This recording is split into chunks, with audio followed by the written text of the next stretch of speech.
जो मैंने फैसला किया अब ये कि हमने अब इस निजाम का हिस्सा नहीं रहना।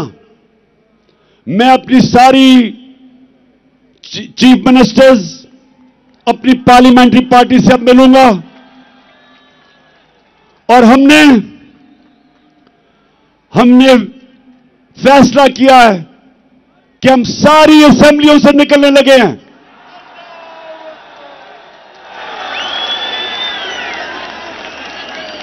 हम बजाय अपने मुल्क में तोड़फोड़ करें, हम बजाय अपने मुल्क में तबाही मचाएं, इससे बेहतर है कि हम इस करप्ट निजाम से बाहर निकलें और इस मुल्क का हिस्सा, इस सिस्टम का हिस्सा ना बने कि जिधर ये चोर बैठ के अपने अरबों रुपए के करप्शन के केसेस हर रोज माफ करवा रहे हैं। गरीब लोग जेलों में हैं। इस्लामाबाद कभी भी जो अवाम का समुंदर है, लोग तो अभी भी सड़कों के ऊपर फंसे हुए हैं। एक हमने फैसला करना है इस्लामाबाद जाना, तो मैं आपको यकीन दिलाता हूं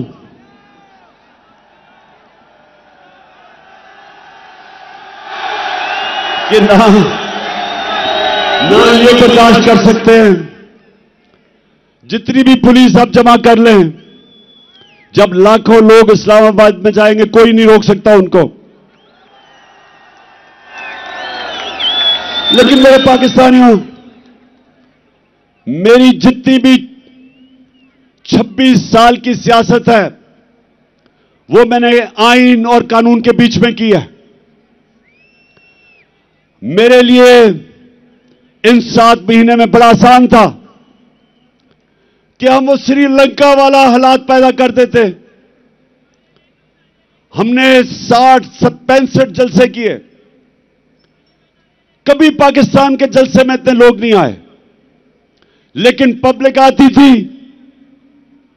और पुरअमन तरीके से ये बताते हुए कि हम इन चोरों को कबूल नहीं करेंगे, फिर पुरअमन तरीके से वापस चली जाती थी।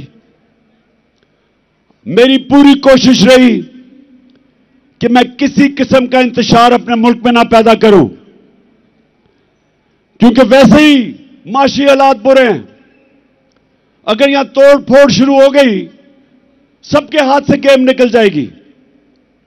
25 मई को जब इन्होंने हमारे ऊपर तशद्दुद किया और जब 26 की सुबह मैं इस्लामाबाद पहुंचा, तो मुझे पता था कि अगले दिन इंतशार होगा।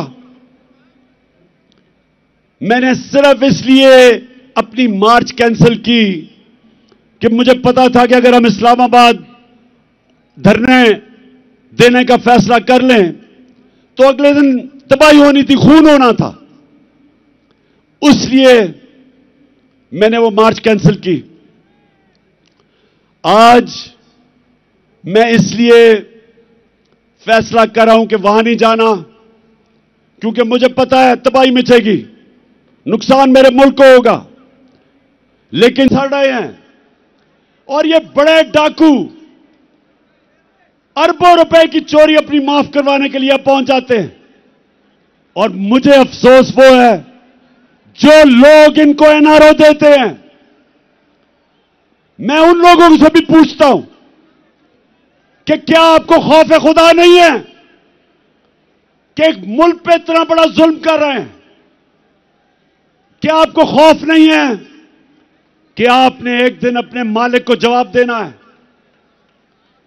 आप कैसे रातों को सोते हैं कि एक एक बड़ा डाकू, उसके केस माफ हो रहे हैं अरबों रुपए के?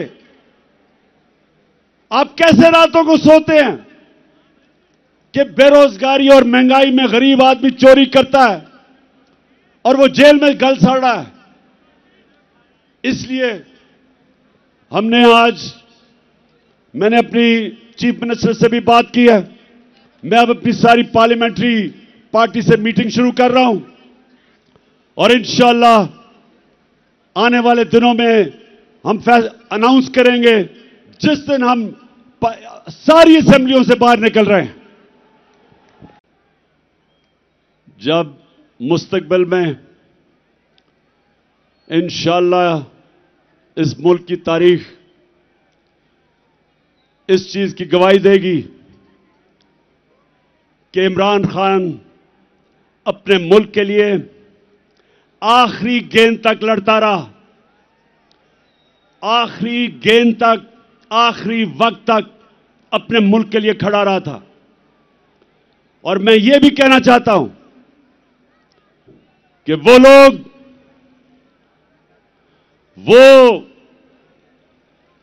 जिसने अपने अहसासों में बड़ा इजाफा किया और इंसानी हुकूक, पाकिस्तान की अवाम के हुकूक को रोंदा, पैरों के नीचे रोंदा, तारीख उसकी तरफ भी देख रही है, तारीख लिख रही है कि उसने मुल्क से क्या किया, क्या उसने इस मुल्क का फायदा कराया, नुकसान कराया, यह सारा तारीख लिख रही है। और मेरे पाकिस्तानियों, मैं फिर से आपको आखिर में अपनी बात अभी खत्म करने लगा हूं कि करना क्या आगे। मैं फिर से आखिर में एक चीज आपको कहना चाहता हूं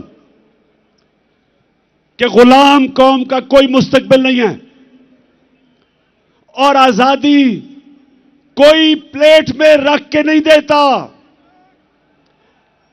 आजादी के लिए लड़ना पड़ता है,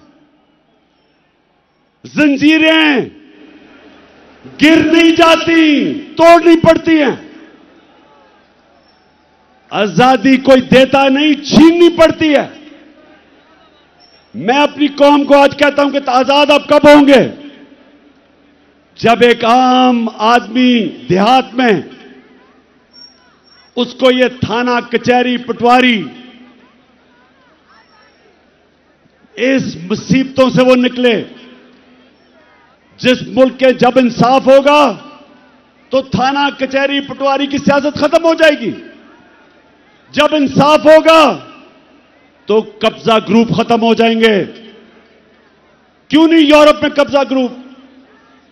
क्यों नहीं बर्तानिया में कब्जा ग्रुप? क्यों नहीं अमेरिका में? क्योंकि वहां कानून है। कानून कमजोर की हिफाजत करता है। यहां कमजोर को तो छोड़ो, मुल्क का जो वजीर आजम रह चुका वो एफआईआर नहीं कटवा सका, तो बेचारे आम आदमी की क्या हैसियत है जो आजम स्वाति से हुआ है? मुल्क का सेनेटर, 74 साल का आदमी, और क्या उसका जुर्म था कि जी उसने एक ट्वीट कर दी। पता नहीं कौन इस मुल्क का फिरौन था कि जुर्रत हुई कि जी ट्वीट कर दी, उसको नंगा करके तशद्दुद किया। किसी मुहज़्ज़ब माशरे में मेरे पाकिस्तानियों ये नहीं होता, क्योंकि हुकूक होते हैं, इंसाफ होता है। हजरत उमर के दौर में एक शहजादा मुसलमान होता है, खाना काबा का तवाफ हो रहा होता है, एक गुलाम का पैर शहजादे के कपड़े पे आ जाता है। शहजादा जोर से मारता है उस गुलाम को कि तुम्हारी जुर्रत। वो गुलाम चला जाता है हजरत उमर के पास। हजरत उमर उस शहजादे को बुलाते हैं, कहते तुमने इसको मारा था? शहजादा कहता हां जी। हजरत उमर गुलाम को कहते वापस इसको लगाओ एक मुंह पे।